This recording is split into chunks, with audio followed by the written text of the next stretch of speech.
Assalamualaikum warahmatullahi wabarakatuh. Salam semangat anak-anak hebat ibu. Di video kali ini kita masih membahas tentang karya ilmiah.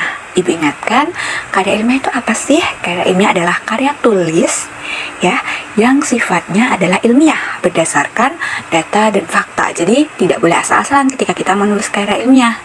Nah, di dalam karya ilmiah sendiri terdapat struktur dari karya ilmiah. Karena ini berdasarkan data dan fakta ya, sifatnya ilmiah, maka kita tidak boleh asal-asalan ketika kita membuat karya ilmiah. Ada strukturnya, ada aturannya, karena memang karya ilmiah itu sifatnya sistematis ya. Di pertemuan kali ini teman-teman, kita akan belajar mengenai struktur karya ilmiah ya, yang bentuknya adalah formal. Nah, bentuk formal ini banyak jenisnya, ada yang skripsi, tesis, atau makalah ya, seperti yang akan kita kerjakan di pertemuan selanjutnya. Di dalam karya ilmiah sendiri memiliki beberapa bagian-bagian ya.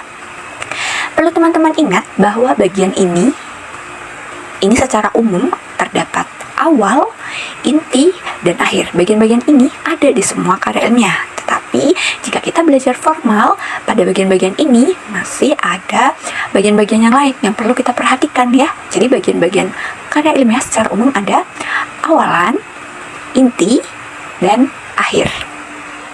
Oke, kita lanjut. Kita akan belajar dengan metode yang sering ibu pakai ya. Kita menggunakan kata kunci atau penjelasan yang mudah kalian ingat ya. Kita mulai dari bagian awal. Bagian awal di dalam karya ilmiah itu terdiri dari apa saja? Oke, yang pertama ada judul ya, teman-teman. Ada judul. Judul ini kata kuncinya adalah awalan. Awalan yang mencerminkan inti atau mencerminkan topik ya. Oke, paham? Judul itu kata kuncinya adalah awalan. Jadi paling awal itu adalah judul. Yang kedua ada nama penulis. Ya, nama penulis ini ibu pikir sudah cukup jelas ya. Nama yang menulis sebuah karya ilmiah. Misal ada 2 orang atau 3 orang, berarti itu adalah masuk ke dalam nama penulis dari karya ilmiah. Lalu yang ketiga ada abstrak. Abstrak ini apa sih Bu? Abstrak itu kata kuncinya ringkasan dari keseluruhan. Namanya saja ringkasan, jadi dia mengambil sedikit dari apa saja. Dari yang pertama ada latar belakang. Lalu ada tujuan penelitian. Lalu ada metode penelitiannya. Yang tidak kalah penting, harus ada hasil utamanya apa dan kesimpulan dari penulis terhadap karya ilmiahnya itu apa. Ini penting ya, harus masuk ke dalam abstrak. Lalu yang terakhir di bagian awal ada kata kunci. Kata kunci apa ini? Kata atau frasa penting di dalam isi ya. Kata atau frasa penting ini ada di dalam kata kunci. Misalkan saja karya ilmiah itu bertema budaya ya, karya ilmiah bertema budaya, maka kata kuncinya juga ada istilah budaya, misal seperti itu, karena temanya adalah budaya. Begitu pula politik, begitu pula sosial ekonomi, sebagainya. Oke, kita ulangin ya. Bagian awal ini ada apa? Judul, nama penulis, abstrak, dan kata kunci. Baik, kita lanjut ya. Nah, kita lanjut ke bagian inti ya, bagian inti dari sebuah karya ilmiah ya. Bagian inti dari sebuah karya ilmiah. Oke. Inti ya, bagian inti karya ilmiah ini ada apa saja? Yang pertama ada bab 1 atau kita sebutnya pendahuluan. Pendahuluan sendiri itu terdiri dari beberapa ya. Ada latar belakang, ada rumusan masalah, ada tujuan penelitian, dan ada manfaat. Mari kita bahas. Nah, pendahuluan sendiri ini berisi bagian-bagian penting di dalam pendahuluan ya, bagian-bagian awal, bagian-bagian inti dari pendahuluan. Yang pertama ada latar belakang. Ya, latar belakang ini berisi apa? Latar belakang ini berisi apa? Latar belakang ini berisi alasan topik ya. Alasan topik, kata kuncinya adalah alasan. Oke.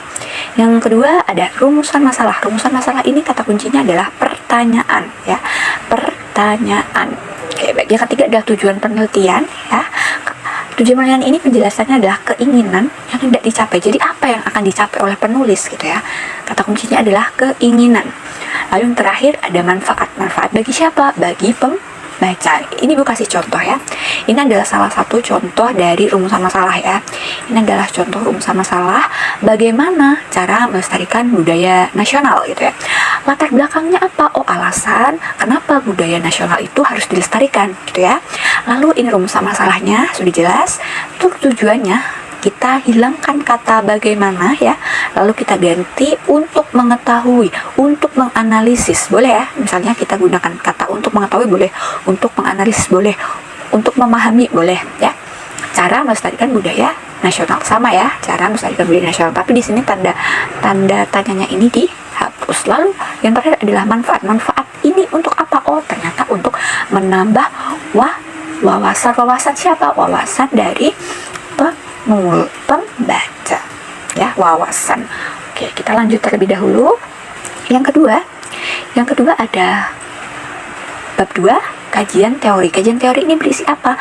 Kumpulan teori atau konsep. Kata kuncinya adalah apa? Kumpulan teori atau konsep. Oke, ini sudah sangat jelas. Di sini ada pengertian-pengertian dan segala macam ya. Sini sudah, Ibu pikir ini sudah cukup jelas. Selanjutnya ada metodologi penelitian. Metodologi penelitian ini apa sih, Bu? Kata kuncinya adalah cara atau langkah. Kira-kira penelitian yang dilakukan itu menggunakan cara apa? Apakah menggunakan cara wawancara, ataukah menggunakan observasi, ataukah menggunakan studi pustaka? Ya, studi pustaka itu mencari sumber-sumber pustaka, bisa dari buku atau bisa dari sumber-sumber lain. Nah, seperti itu ya. Lalu yang terakhir di bagian inti ada isi atau pembahasan. Ini kata kuncinya adalah hasil atau temuan. Jadi di sini pada bab 4 ini membahas dari jawaban rumusan masalah. Rumusan masalah jawabannya itu dituangkan di dalam isi atau pembahasan. Pembahasan ini didapat dari mana? Dari tadi menganalisis dari ini ya, metodologi penelitian. Ada yang wawancara, observasi, ataupun bisa juga studi pustaka. Oke. Sudah ya, Ibu ulang, bagian inti itu ada apa saja? Bab 1 ada pendahuluan, yang tadi dari latar belakang, rumusan masalah, tujuan, dan manfaat ya.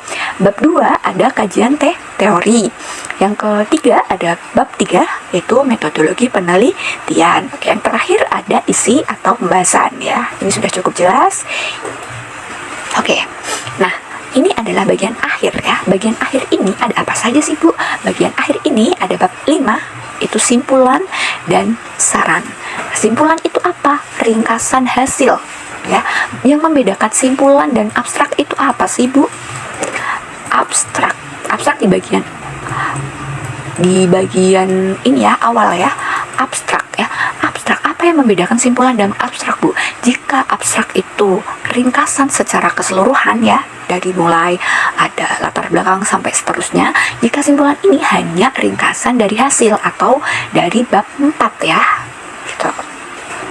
Lalu yang selanjutnya ada saran. Kata kuncinya ini adalah anjuran penelitian selanjutnya. Ini anjuran diberikan oleh siapa?